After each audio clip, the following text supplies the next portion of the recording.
À mesure que la Terre tourne et que les saisons changent, l'hiver gagne la planète. Le froid compte parmi nos ennemis les plus meurtriers. Des tempêtes de verglas aux avalanches, des gelures aux crises cardiaques, le froid tue. Nous suivrons l'implacable voyage de l'hiver parti des pôles et responsable des intempéries les plus redoutables de la planète. Donald McIntyre, intrépide aventurier, sera tour à tour enterré vivant, congelé et plongé au cœur même de l'hiver afin de démontrer les effets du froid sur la météo et sur notre organisme.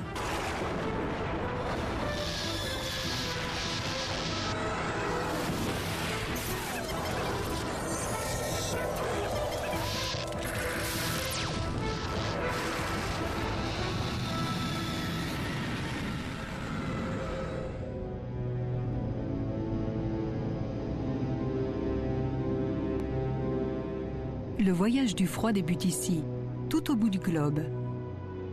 L'Arctique a fait des centaines de victimes parmi les explorateurs qui, pour venir ici, ont dû se battre contre les éléments. Maintenant, il y a plus simple.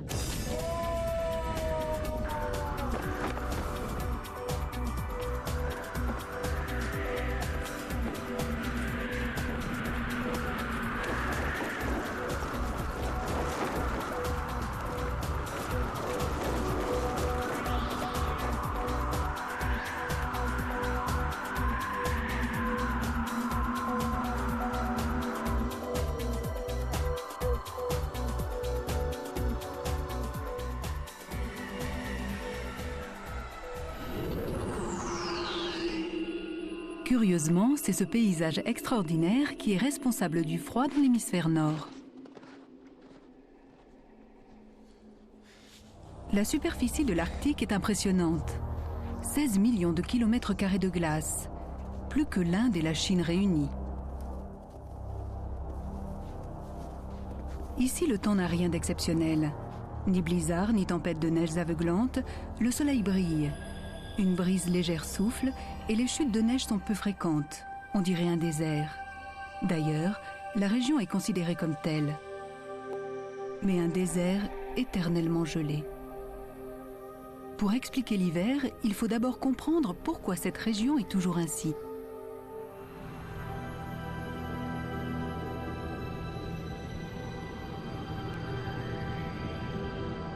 La Terre nous semble une planète bleue. Mais observez-la du ciel et vous verrez qu'elle est blanche et gelée toute l'année. C'est parce qu'elle est inclinée par rapport à son axe. En hiver, l'Arctique tourne le dos au soleil. Il fait continuellement nuit et les températures peuvent atteindre -50. L'hiver enveloppe l'hémisphère nord. Mois après mois, la Terre poursuit sa rotation et le pôle Nord penche vers le soleil. Les saisons changent et l'été revient. Le soleil alors brille 24 heures sur 24. C'est le pays du soleil de minuit.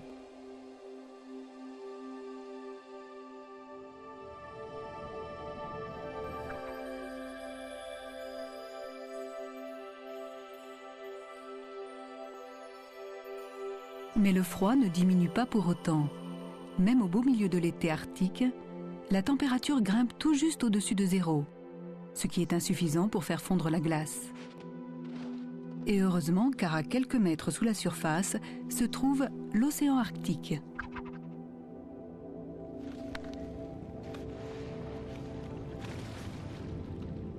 Cette immense couche de glace est la clé du froid qui règne au pôle. Au-dessous, c'est tout un autre monde. Le spectacle est grandiose. Une couche de glace peut atteindre jusqu'à 10 mètres d'épaisseur. C'est de l'eau douce gelée, car lorsque l'eau de mer se congèle, elle rejette le sel. Et c'est cette énorme plaque d'eau douce gelée qui génère l'hiver.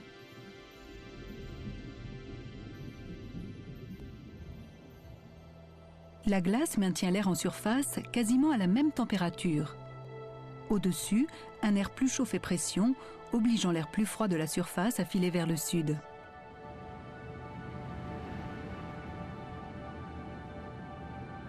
Cet air tremblotant fait penser à une brume de chaleur, mais ce sont en fait les prémices du vent polaire. Voilà comment l'hiver quitte sa couche arctique. Plus il va vers le sud, plus ce vent glacé prend de la vitesse.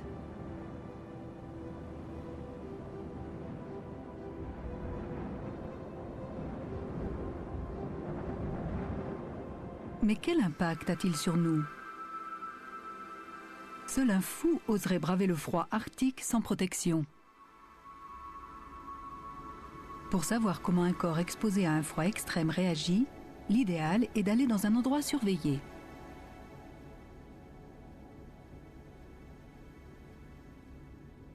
C'est pas le meilleur endroit pour se balader en sous-vêtements. Selon le docteur Frank Golden, spécialiste du froid, la majorité des gens ne supportent un tel froid que 30 minutes. Un monitoring constant est donc nécessaire. Bonne chance. Merci beaucoup. Nos organes vitaux ont une température constante de 37 degrés Celsius, appelée la température centrale. Le corps devra faire des efforts pour la maintenir. Ça ne fait pas longtemps qu'il est exposé au froid, mais il frissonne déjà. Il tente de produire plus de chaleur pour compenser les pertes. Il garde ses bras et ses coudes le long de son corps en croisant ses bras sur sa poitrine. Il tente de réduire la surface par laquelle la chaleur s'échappe.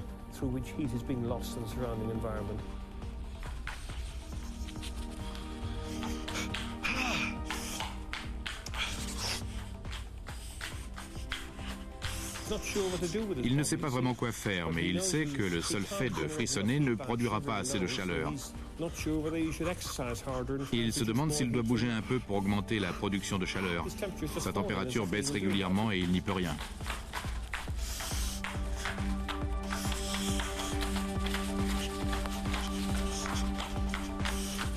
Très rapidement, le corps ne génère plus assez de chaleur et la température baisse. Sa température centrale est descendue de 2 degrés. Autrement dit, il est en hypothermie. Ses muscles se raidissent et son cerveau se refroidit. Même les frissons s'arrêtent lorsque les muscles sont au ralenti. Vous pouvez compter à partir de 100 en enlevant 7 à chaque fois? 100 moins 7. 100 moins 7, d'accord. 100 moins 7, 93. Moins 7.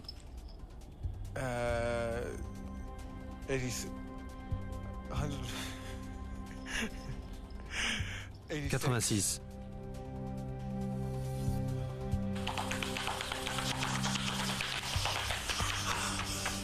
J'ai l'impression d'avoir la grippe, j'ai mal à la tête.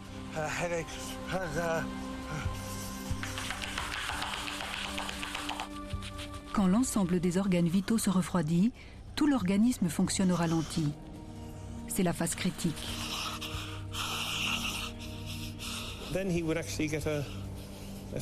S'il continuait, il se sentirait fatigué, il aurait envie de dormir. Mais pour survivre, il faut dépasser cette phase et avoir la volonté de rester en vie, de tenir bon. Mais à un moment ou à un autre, il aurait beau lutter, le froid serait trop intense.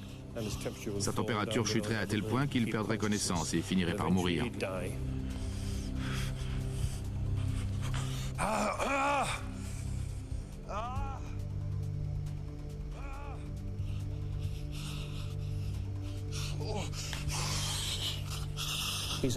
Maintenant, il souffre. Mon Dieu. Je veux pas rester ici. Il est temps qu'il sorte, il n'en peut plus.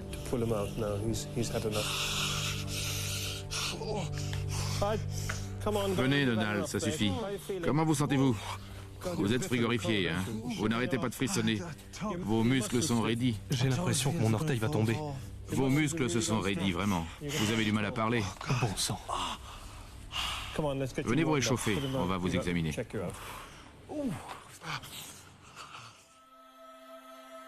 Dans la vie, nous avons besoin de notre cerveau pour survivre. Or, si un être humain ne survit que 40 minutes par moins 18, comment faisons-nous pour survivre par moins 30?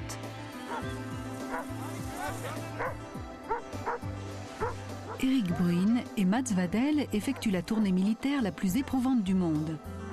Par période de 3 mois, la patrouille danoise Sirius parcourt les terres désolées et glacées du nord-est du Groenland avec leur entraînement et leur traîneau pour seule protection. Comment survivent-ils dans le congélateur de la nature?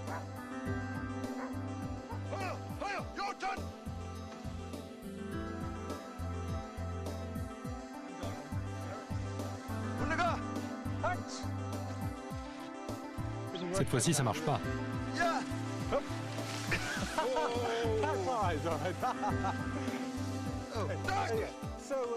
Ah, ça commence bien.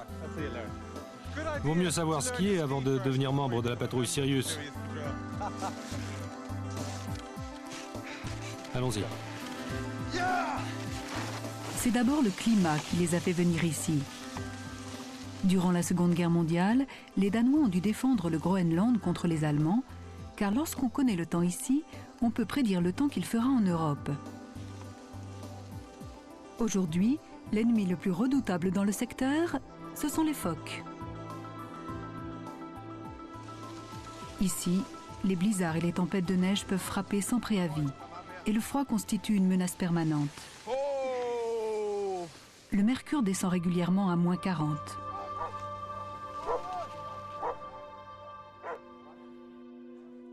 À la tombée du jour, la température chute. Il faut à tout prix trouver un abri. Creuser un trou profond dans la neige est une bonne façon de se protéger. Alors, qu'est-ce qu'on doit faire? On commence par faire une entrée. On creuse dans ce sens selon votre taille. Vous serez allongé environ à cette hauteur. On va commencer à creuser.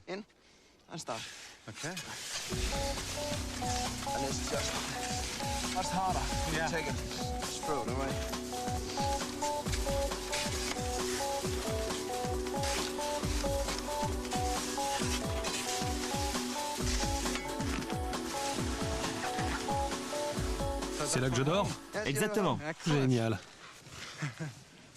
La température avoisine les moins 30 degrés.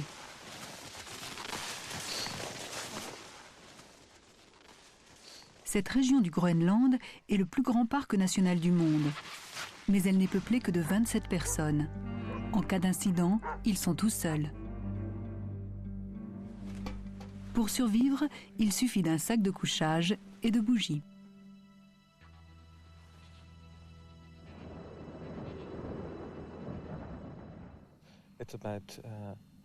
Ça fait à peu près 1,50 m de haut, 2 m de long et environ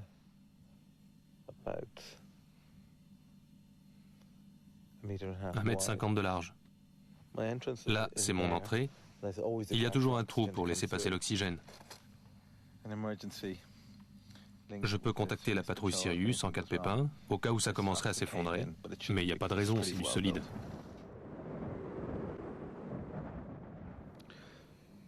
Salut les gars, ici Donald. Je voulais juste vous dire de ne pas vous inquiéter et à demain. Terminé.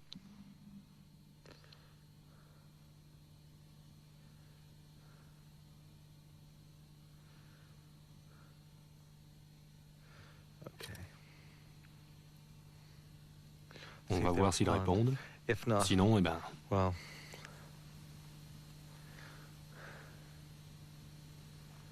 Espérons qu'ils m'entendront en cas d'urgence. C'est le milieu de la nuit ici, et dehors il fait moins 30. Le souci majeur en Arctique, c'est que si l'on expose le moindre bout de peau, on risque la gelure en quelques minutes, ce qui soulève la question des toilettes. On verra plus tard.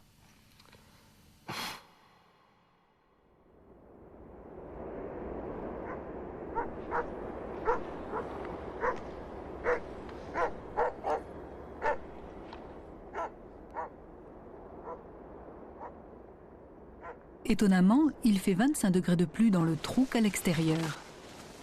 La neige se révèle un excellent isolant, puisque la température à l'intérieur s'est maintenue à moins 5. Salut les gars. Ça s'est bien passé? Très bien. On va prendre un café? Excellente idée. La patrouille Sirius est entraînée pour supporter la rigueur du climat arctique. Mais quand ce froid touche des régions où on ne s'y attend pas, les conséquences peuvent être désastreuses.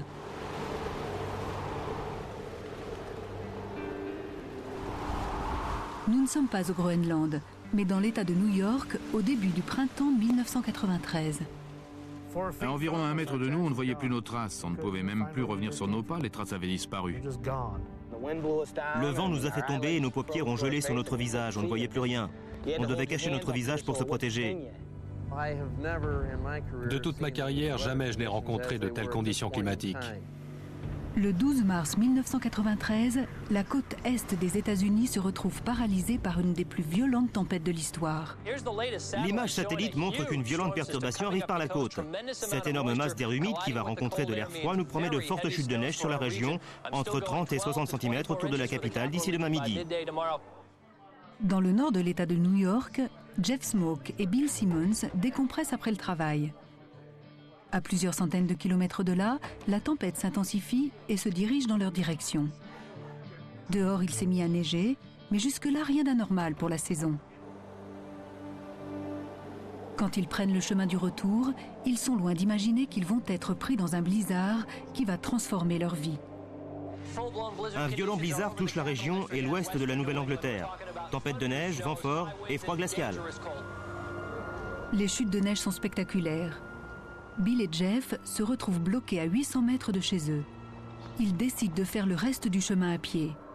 Et leur cauchemar commence.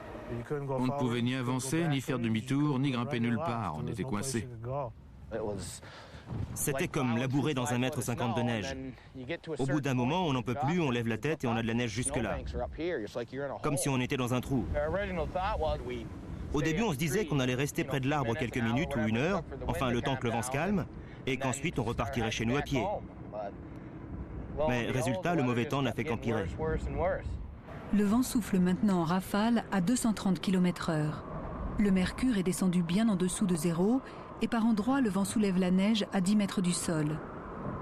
Le blizzard paralyse l'ensemble de l'État. Le blizzard a fait de nouvelles victimes. Le bilan provisoire est de 7 morts. Ne vous y trompez pas, c'est une situation de crise. Du côté de l'arbre, la tempête fait rage. Cela fait 8 heures que Jeff et Bill sont bloqués ici. Je ne pouvais même plus marcher. J'ai fait à peu près 3 mètres et mes pieds m'ont lâché. Je n'arrivais plus à me relever. J'essayais, mais je n'y arrivais pas. J'ai dû ramper pour revenir ici. Et là, j'ai dit à Bill, personne ne nous recherche. Personne ne sait qu'on est là. Les voilà pris au piège. Dans la nuit, la température chute encore, atteignant jusqu'à -40. Et la tempête souffle toujours. Quand le jour se lève, Bill et Jeff viennent de passer 18 heures exposés à des conditions arctiques. Par miracle, ils sont encore en vie. Jeff réussit à braver la tempête de neige et à donner l'alarme. L'équipe de secours ne parviendra jusqu'à Bill que 6 heures plus tard. On ne pouvait pas aller plus loin avec notre véhicule. La neige ici était tellement épaisse qu'en tendant le bras, on pouvait toucher les fils électriques. Autrement dit, il devait y avoir plus de 4 mètres de neige. Je ne me souviens que d'une chose, c'est du garde forestier qui quittait la route. Quand ils sont arrivés près de moi, il paraît que je me suis débattu, mais je ne m'en souviens pas du tout. Il avait un discours incohérent et il était agressif. On a eu du mal à le mettre sur le traîneau. La température était tellement basse qu'il ne savait pas si je m'en sortirais. Il était en phase avancée d'hypothermie. À mon réveil, j'avais les mains et les pieds dans l'eau. J'avais l'impression que c'était bouillant, mais ils m'ont dit que l'eau était à 45-50 degrés. Mais on aurait dit de l'eau bouillante. Le froid a laissé de terribles séquelles. Après des heures d'exposition au froid, ils ont tous les deux souffert des effets cruels de l'hiver. J'ai fini par cacher ma tête dans mon sweatshirt, et du coup le bas de mon dos et le haut de mes fesses se sont retrouvés exposés au froid. Et j'ai eu des gelures profondes. On ne sent plus rien. Il n'y a plus de nerfs et ça laisse des cicatrices. On m'a fait des greffes en prélevant de la peau sur mes mollets. J'ai dû subir 2 opérations. Mes pieds, mes mains, mes fesses et mes genoux étaient recouverts de gelures, et mes mollets aussi par endroits, parce que j'étais assis par terre. Mes mains étaient cloquées de partout et gonflées comme des ballons. Une gelure profonde est irréversible. Le froid congèle littéralement les tissus cutanés. Des cristaux de glace se forment dans le liquide, dans et autour des cellules. Les minuscules vaisseaux sanguins gèlent et l'oxygène ne passe plus. Mais le pire reste à venir. Privées de sang, les cellules ne peuvent plus combattre les infections. La gangrène s'installe et la zone nécrosée noircit et commence à pourrir. À ce stade, il ne reste plus qu'à amputer. Après sa longue épreuve dans le froid glacial, Jeff avait les 2 pieds sévèrement gelés. Finalement, j'ai eu des greffes de peau sur les mains, les fesses et les jambes. Mais on m'a amputé des 2 pieds, à environ 10 cm au-dessus de la cheville. Une telle intempérie est rare et inattendue, d'où ses conséquences désastreuses.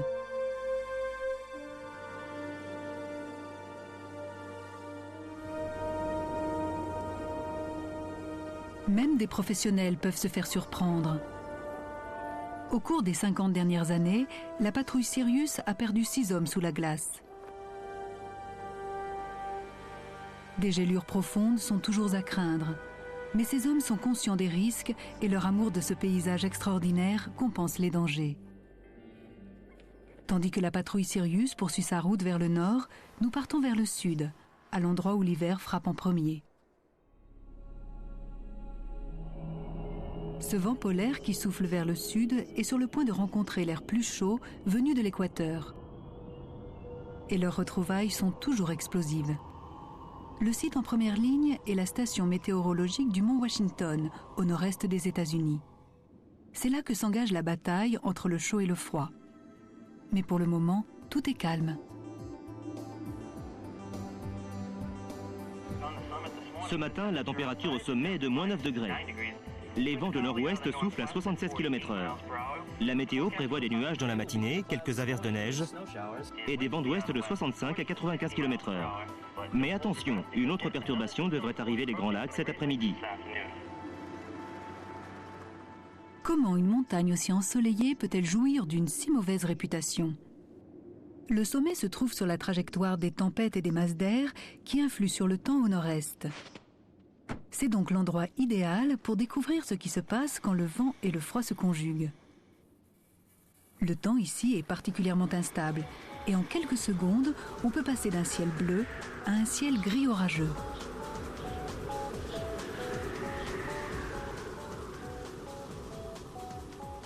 C'est ici sur le mont Washington qu'un vent record de 370 km/h a été enregistré.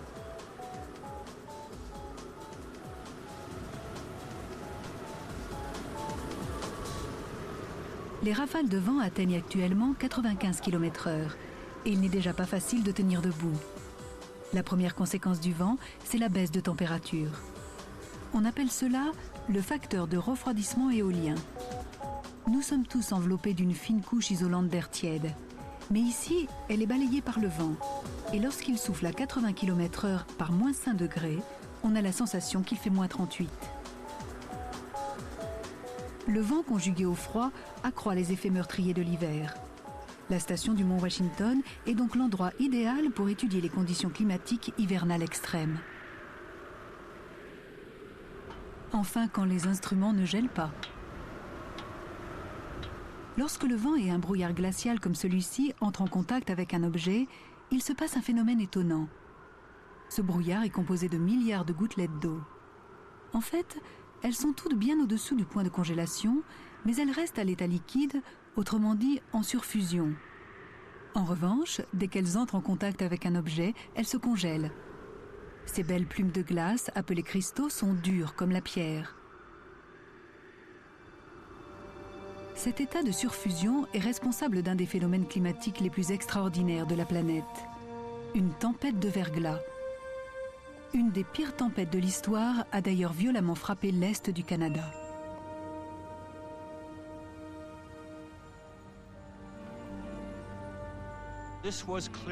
Cette tempête a été la plus destructrice et la plus paralysante de l'histoire du Canada.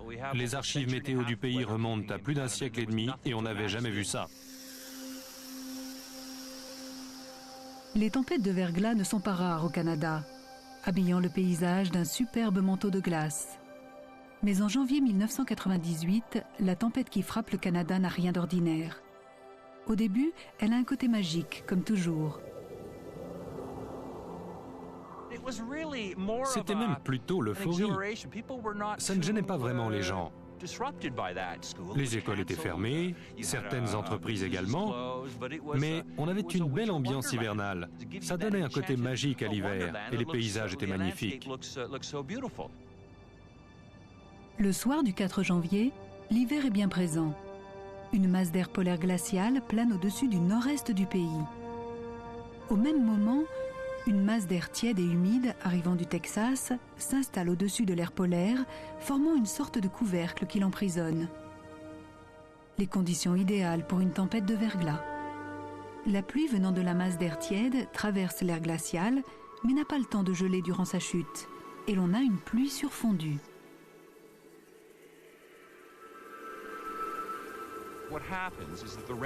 Ce qui se passe, c'est que la gouttelette de pluie traverse la masse d'air froid et commence à se refroidir, mais elle n'a pas le temps de geler totalement. Elle atteint un point appelé de surfusion, au-dessous du point de congélation, mais encore à l'état liquide. Et comme la température de l'objet avec lequel elle entre en contact est inférieure à 0, elle en est presque tranchante. On assiste à la parfaite transformation du liquide en solide, les gouttes s'écrasent et gèlent en formant une petite plaque de glace, la plus solide et la plus adhérente qu'on trouve dans la nature.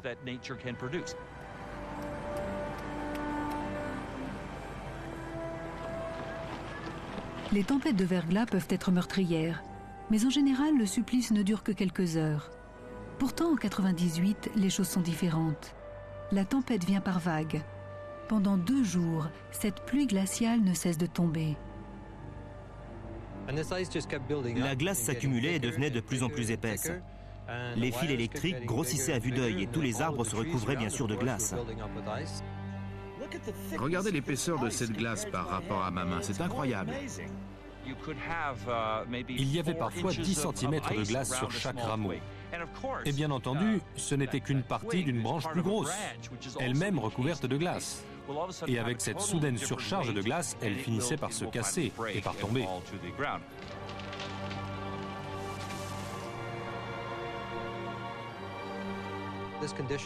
Le mauvais temps a duré des heures et des heures. Et peu à peu, on a commencé à entendre les arbres tomber et ensuite les lignes électriques. Les arbres tombaient sur les lignes et celles-ci se rompaient d'elles-mêmes à cause de la glace accumulée. Au soir du 3e jour, la pluie s'arrête. Mais le verglas ne disparaît pas. Puis des satellites surveillant la tempête annoncent une nouvelle vague de pluie. Des milliers de kilomètres carrés se retrouvent quasiment paralysés. La vie est devenue presque impossible. Les pluies verglaçantes persistent. Ne sortez de chez vous que si c'est vraiment nécessaire.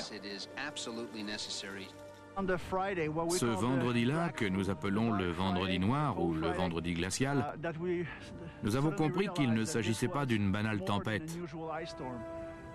Et une panne d'électricité a touché plus de la moitié de la province.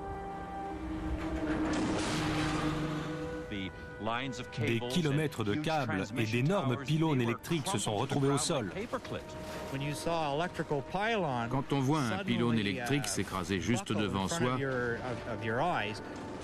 on comprend qu'on va avoir de gros problèmes. Imaginez un peu, vous regardez ces poteaux et vous les voyez tomber les uns après les autres, comme des mouches. Après, vous voyez des boules de feu au moment où se produit la panne de courant. On se serait cru sur un champ de bataille, les dégâts étaient énormes.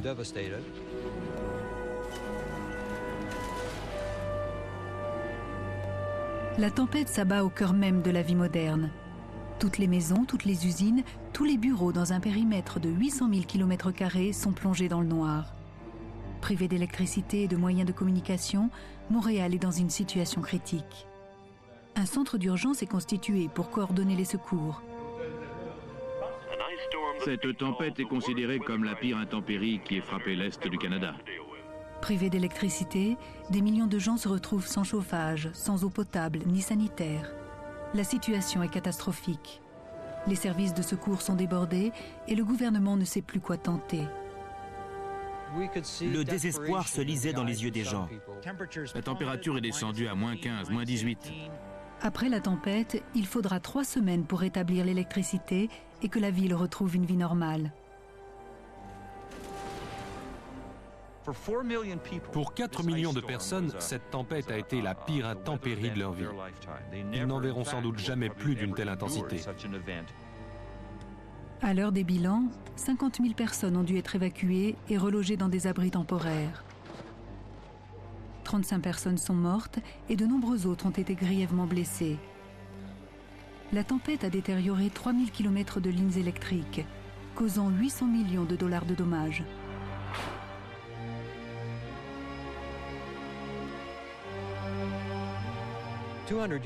Il y a 200 ans, une telle tempête n'aurait pas eu lieu.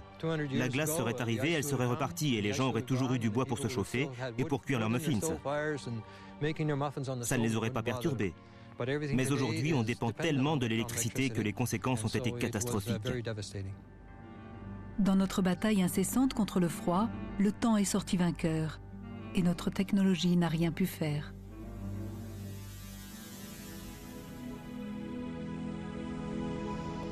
Plus l'hiver descend vers le sud, moins le froid est intense, mais il peut être encore plus dangereux. Notre prochaine étape est la capitale européenne des décès dus au froid. Moscou, Helsinki, pas du tout. Londres. Ce n'est pas parce qu'il n'y a ni glace ni neige que le froid ne tue pas. La Grande-Bretagne subit rarement des intempéries aussi terribles que les tempêtes de verglas ou les blizzards. Pourtant, c'est à Londres qu'on enregistre le plus de décès dus au froid de toute l'Europe. Ces intrépides londoniens se baignent dans une eau à 5 degrés.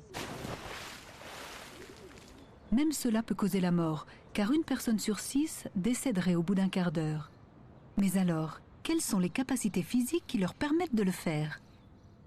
Premièrement, le rythme cardiaque peut presque doubler de vitesse et la pression sanguine augmente. Les vaisseaux sanguins à la surface de la peau se contractent pour tenter de conserver le sang là où il est vraiment nécessaire, autour du cœur et des poumons. Le sang s'épaissit, sa viscosité augmente.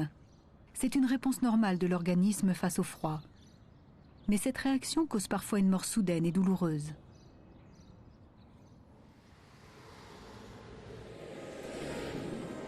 C'est tous les jours la même chose à Londres. Par un froid matin d'hiver, un banlieusard se presse vers la gare. C'est déjà l'heure de pointe. Vous pourriez être à sa place. On gèle ce matin, hein? Ni chapeau, ni écharpe, ni gants. Et alors? Il fait froid, mais il ne neige pas. Pendant que vous attendez le train, votre organisme réduit déjà les vaisseaux les plus proches de la peau exposée. Alors que vous frissonnez, votre sang commence à s'épaissir et reflue vers vos organes vitaux. Tandis qu'il devient visqueux, le scénario cauchemardesque débute. Un petit caillot commence à se former. Si vous avez peur d'être en retard, le caillot, lui, est bien parti pour atteindre votre cœur. Cette nuit-là, vous mourrez d'une crise cardiaque. Jamais plus vous ne ferez ce trajet. Le rapport du légiste vous ajoute aux statistiques. Décédé de mort naturelle. Selon les chiffres, plus de 3000 décès supplémentaires de ce type ont lieu chaque hiver à Londres. Pour l'ensemble du Royaume-Uni, ce chiffre avoisine les 200 000 morts. Tous des victimes d'un serial killer invisible, le froid. Mais le plus terrible, c'est que cela pourrait facilement être évité en portant un chapeau et des gants.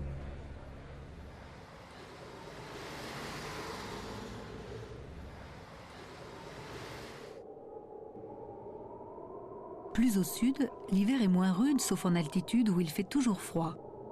Au sommet des montagnes ou dans les nuages, il y a toujours de la neige, même au niveau de l'équateur. La plupart du temps, elle tombe sous forme de pluie, mais à haute altitude, elle tombe sous forme de flocons.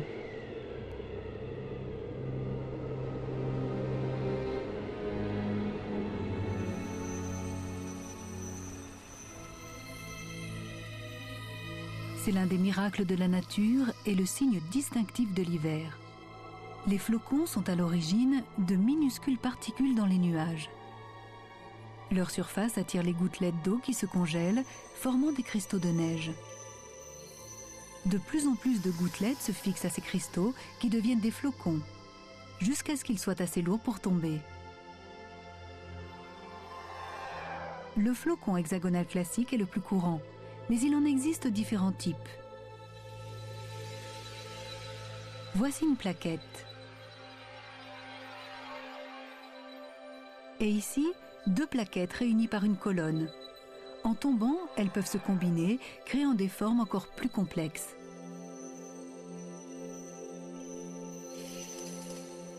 Les aiguilles, les colonnes et les plaquettes sont les structures de base.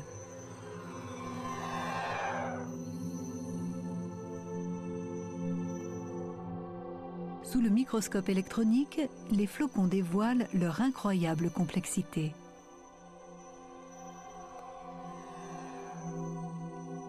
Une merveille d'ingénierie. Chaque type de flocon donne un type de neige différent, avec des propriétés extraordinaires.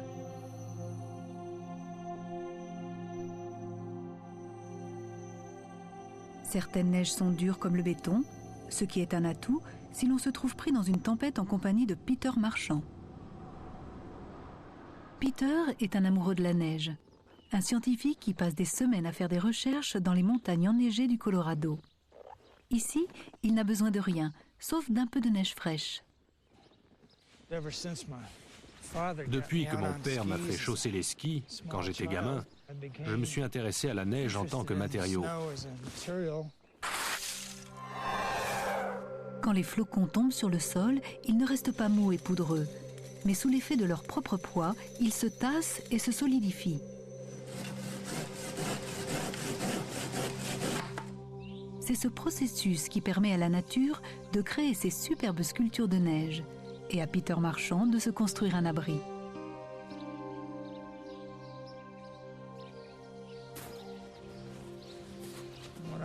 Là, je construis une maison en neige. Ça s'appelle un Quincy. Le processus est quasiment magique. Le fait d'empiler de la poudreuse fait pression sur la surface du flocon. Celui-ci fond, formant une mince pellicule d'eau qui relie les cristaux entre eux. Avec le temps, l'eau gèle, consolidant ces cristaux.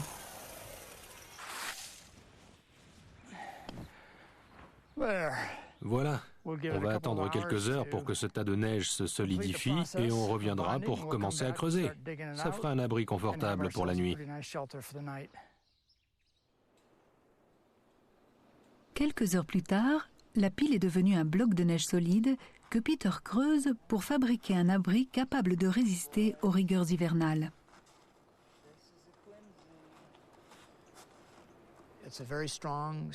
C'est une structure très solide qui devient de plus en plus résistante avec le temps et peut être réutilisée à l'infini. Vous pouvez partir et la retrouver plus tard. C'est un matériau magnifique et gratuit.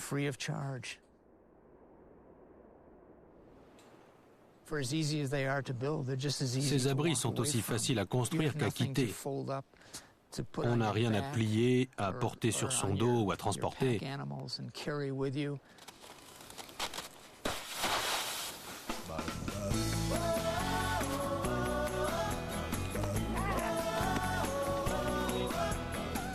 Si le temps est agréable, l'hiver offre aussi des distractions.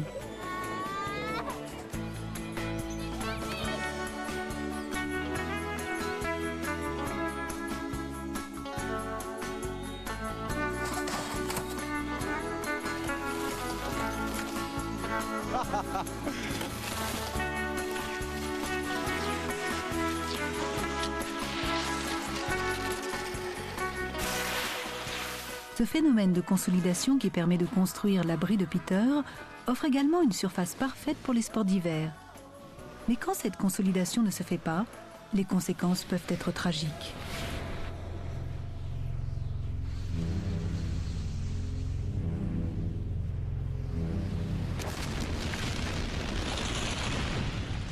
J'ai regardé à gauche, j'ai vu une énorme fissure. J'ai regardé à droite, même chose. J'étais pris dans une avalanche. Au cours du tournage d'une émission de télévision, le skieur chevronné Nick Farkey a rencontré l'un des phénomènes les plus meurtriers du froid. Je suis remonté pour reprendre mon souffle et j'ai été balayé à nouveau. Je me suis retrouvé enfoui sous la neige, avec l'avalanche qui me tombait dessus comme un marteau.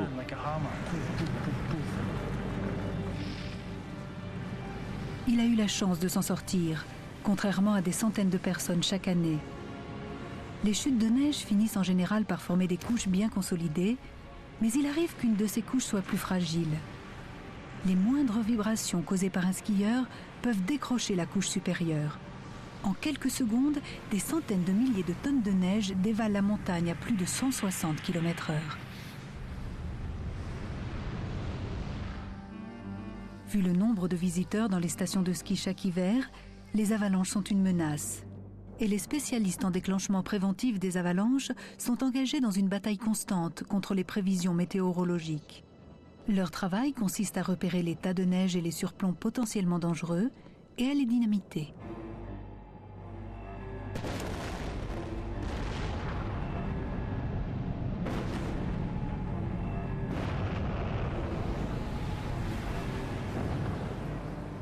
Mais parfois, les aléas de la météo prennent tout le monde par surprise.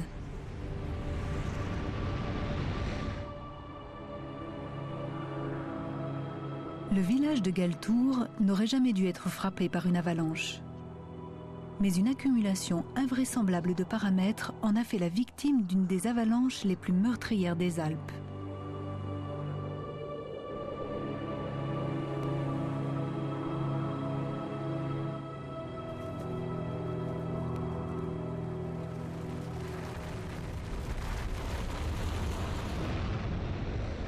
Il neigeait abondamment depuis plusieurs jours et une épaisse couche de neige commençait à s'accumuler sur les montagnes, au-dessus de Galtour. En outre, des vents forts changèrent de direction et charrièrent la neige vers le sommet. Mais ce que tous ignoraient, c'est que sous cette énorme masse de neige se trouvait une couche instable. Quelques jours de beau temps avaient fait fondre sa surface qui avait gelé. La neige fraîche ne pouvait donc pas se mélanger à cette couche glacée et dure.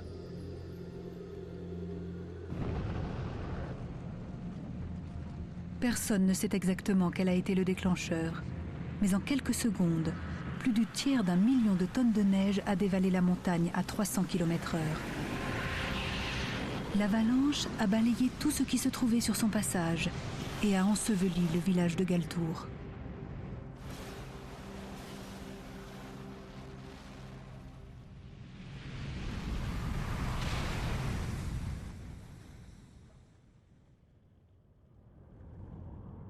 « 38 personnes ont péri dans cette catastrophe, la plus dévastatrice en 30 ans.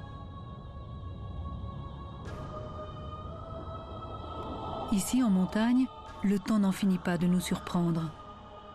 La neige responsable de ces terribles avalanches donne aussi naissance au monument le plus impérissable du froid, le glacier. Pour comprendre comment il se forme et quelles sont ses conséquences sur la météo, le meilleur moyen est de l'escalader. Nous voici sur le glacier d'Argentière, l'un des plus impressionnants des Alpes françaises.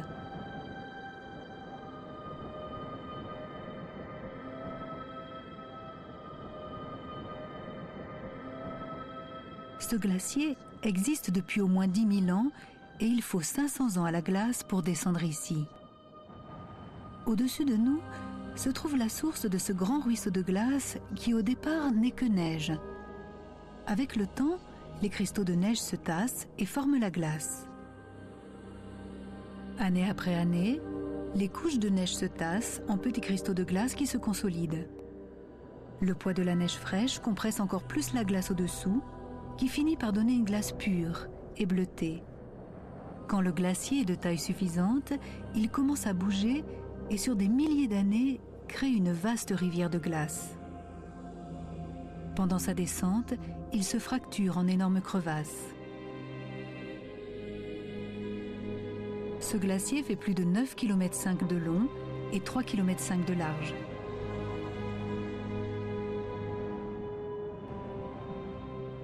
Certaines crevasses peuvent atteindre 45 mètres de profondeur, mais même celle-ci peut être mortelle pour des grimpeurs inexpérimentés.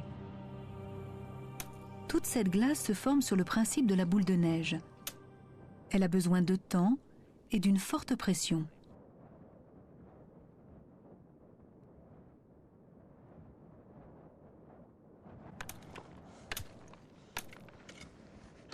Quand on pense que ce mur de glace bleue n'était au départ, il y a un millénaire, que de la neige dans les montagnes.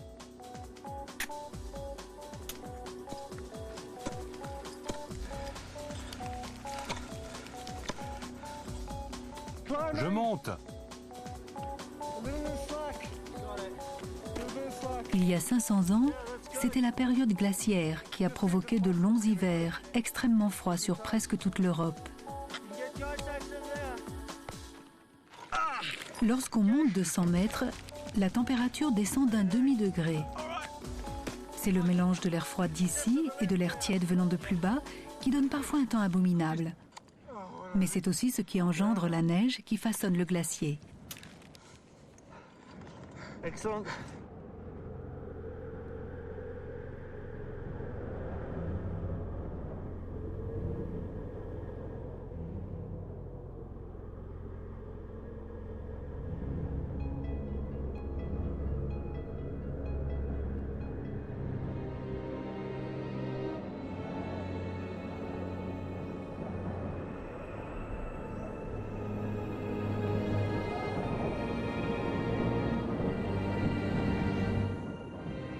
Voici enfin le sommet de la montagne, la source du glacier.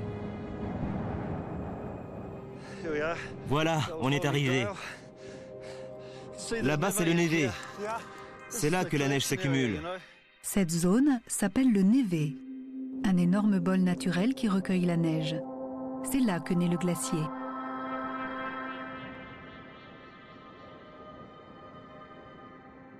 Pourtant, ce sublime paysage change petit à petit.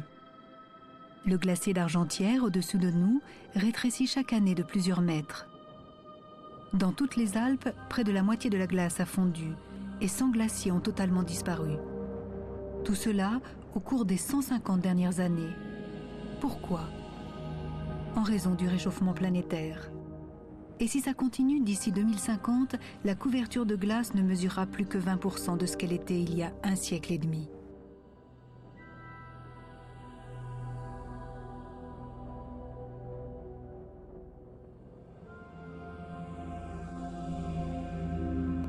Dans le monde entier, c'est pareil.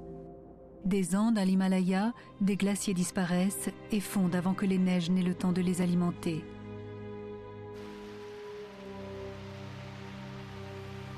Mais le vrai problème vient d'ici, des pôles.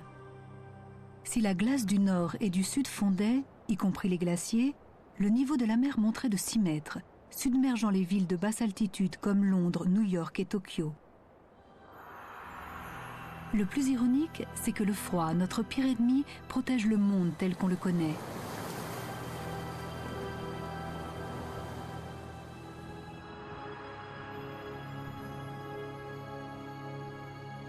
De retour au nord, dans le repère du froid, notre voyage touche à sa fin. Le froid est l'arme la plus meurtrière de la nature et nous sommes impuissants face à lui. Les dégâts qu'il cause sous toutes ses formes, glace, neige et pluie verglaçante, sont désastreux. Et pourtant cette puissance et cette rage se cachent derrière une incroyable beauté. Tout ce que nous pouvons faire, c'est apprendre à faire face aux pires intempéries.